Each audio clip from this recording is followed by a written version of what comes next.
There are some voices that never fade. The second you hear them, you are instantly transported back to another era. For millions of rock fans across the world, that voice belongs to Noddy Holder. Loud, gritty, unforgettable, and packed with raw energy, it became one of the defining sounds of the 1970s. For decades, he stood at the center of screaming crowds, sold-out arenas, and chart-topping hits.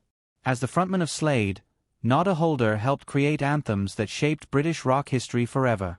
Songs like Come On Feel the Noise, Mama We're All Crazy Now, and the legendary Christmas hit Merry Christmas, everybody turned the band into icons of the glam rock movement. But behind the glitter, the roaring crowds, and the massive success was a life filled with sacrifice, exhaustion, heartbreak, and battles few fans ever truly understood. Today, at 79 years old, Noddy Holder's story is no longer just about fame. It is about survival. Born Neville John Holder in 1946 in the industrial Midlands of England, Noddy grew up far away from luxury or celebrity. His family lived a modest working-class life where money was tight and opportunities were limited. Nothing about his childhood suggested he would one day become one of the most recognizable voices in rock music. Yet from an early age, music pulled him in. While other children dreamed about ordinary careers, Noddy was already obsessed with performing. He loved the energy of rock and roll and quickly discovered that he possessed something unique, a voice impossible to ignore. Even as a teenager, his raspy vocals could overpower noisy rooms and command attention instantly. By the age of 13, he had already formed his first band. Music became more than a hobby. It became his entire identity. His father supported his ambitions as much as he could, helping transport equipment and encouraging his son's passion even when success seemed unlikely. Those early years were filled with tiny gigs, endless rehearsals, and long nights playing for small crowds. But Noddy never gave up. Throughout the 1960s, he bounced between local bands, learning the harsh realities of the music business. Some singles failed completely. Some performances barely paid enough to cover fuel costs. Yet every setback sharpened him. Every stage made him stronger. Then came the turning point that changed everything. In 1966, Noddy joined a struggling group that would eventually become Slade. At first, nobody could have predicted what the band would become. But by the early 1970s, Slade exploded across Britain with a style unlike anything audiences had seen before. They were loud, wild, unapologetic. The glam rock movement was built on excess, theatrical outfits, giant choruses, and rebellious energy, and Slade embraced all of it completely. Their outrageous clothing, stomping rhythms, and chaotic stage presence made them impossible to forget. But the heart of the band was always Noddy Holder. His voice wasn't polished or delicate. It sounded rough, powerful, and real. When he shouted into the microphone, it felt less like singing and more like a rallying cry. Fans didn't just listen to Slade's songs, they screamed them together. Noddy also became one of the band's key songwriters alongside bassist Jim Lea. Together, they created hit after hit that dominated British charts throughout the decade. Their music captured the energy of ordinary people looking for escape, excitement, and freedom. Then came the song that would immortalize him forever. In 1973, Slade released Merry Christmas Everybody. Nobody could have imagined the cultural phenomenon it would become. Decades later, the song still returns every holiday season, blasting from radios, shopping centers, pubs, and television specials across the UK. For many artists, fame fades. For Noddy Holder, one song guaranteed immortality. But success came with a price. At the height of Slade's popularity, the band's schedule became brutal. Endless tours, endless recordings, endless travel. Life became a blur of hotel rooms, screaming fans, interviews, and exhaustion. From the outside, it looked glamorous. Inside, it was draining the life out of everyone involved. Noddy carried enormous pressure on his shoulders. He wasn't only the frontman, he was the face and voice of the band itself.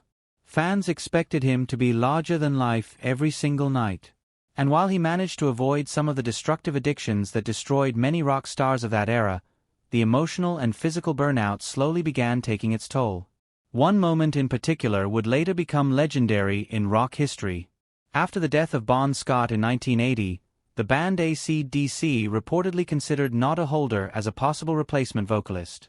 It was an opportunity that could have completely transformed his career. Imagine it, Noddy Holder fronting AC/DC during one of the biggest transitions in rock history. But he turned it down. Why? Loyalty. He refused to abandon Slade and the bandmates who had built everything alongside him. That decision said everything about his character. While many stars chased bigger opportunities and bigger paychecks, Noddy stayed committed to the people who stood beside him from the beginning. Still, the cracks inside Slade continued growing. Behind the scenes, tensions were becoming impossible to ignore. Fame magnified every disagreement. Money created resentment. Creative differences divided opinions. Exhaustion made tempers worse. Years later, Noddy openly admitted that the band's breakdown came from the same ingredients that destroy many successful groups: egos, financial conflicts, drinking, relationships, and disagreements about music. One particularly controversial moment came in 1975 when Slade released the film Slade in Flame. Fans expected a fun glam rock movie filled with humor and outrageous performances. Instead, they got something dark, realistic, and uncomfortable, a brutally honest look at exploitation and corruption inside the music industry. Critics praised the film, but many fans hated it. The movie damaged the band's momentum at a crucial time, and internal disagreements over its direction only deepened existing tensions. Some members wanted artistic evolution.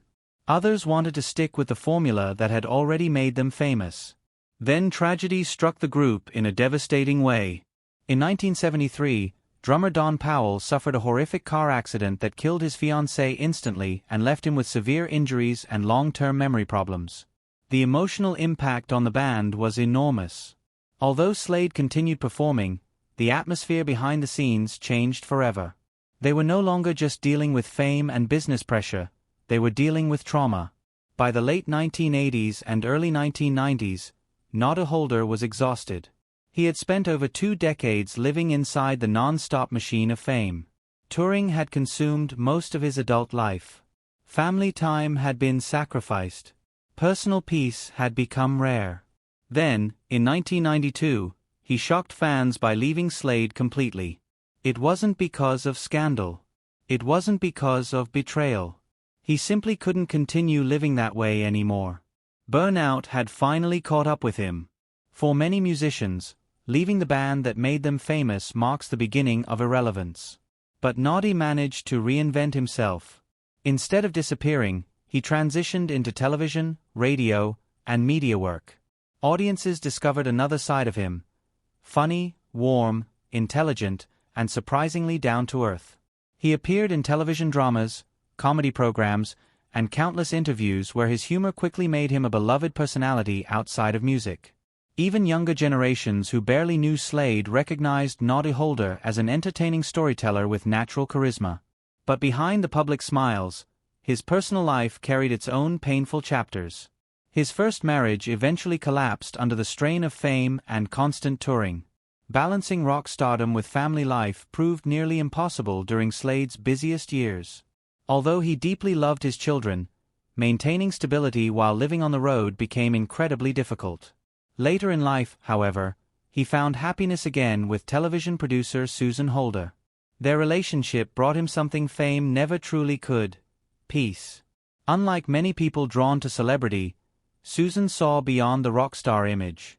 She understood the real man underneath the voice, the fame, and the public persona. Together they built a quieter family life away from the chaos that had dominated his earlier years. For the first time in decades, Noddy seemed genuinely settled. Then came the devastating news that changed everything. In 2018, Noddy Holder was diagnosed with esophageal cancer. The prognosis was terrifying. Doctors reportedly told him he had only months to live. Suddenly, the unstoppable voice of glam rock was facing the greatest battle of his life, not on stage, but in hospital rooms filled with uncertainty and fear. The treatment was brutal. Chemotherapy ravaged his body. He lost dramatic amounts of weight. His strength disappeared. The man who once dominated arenas was reduced to fighting simply to survive another day. For his family, the experience was emotionally devastating. Every treatment carried hope and terror at the same time. Nobody knew whether the therapy would work or fail. Yet throughout the nightmare, Noddy refused to surrender mentally. Even after hearing his diagnosis, he reportedly responded with humor, a defense mechanism that had helped him survive life's darkest moments for decades. Friends and family later described how his positivity became one of the key reasons he kept fighting. But survival came at an enormous cost. Cancer stripped away every illusion of invincibility.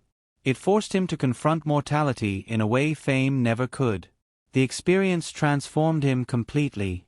After months of treatment, against the odds, Noddy survived. Doctors had given him little hope, yet he fought through the illness and slowly recovered.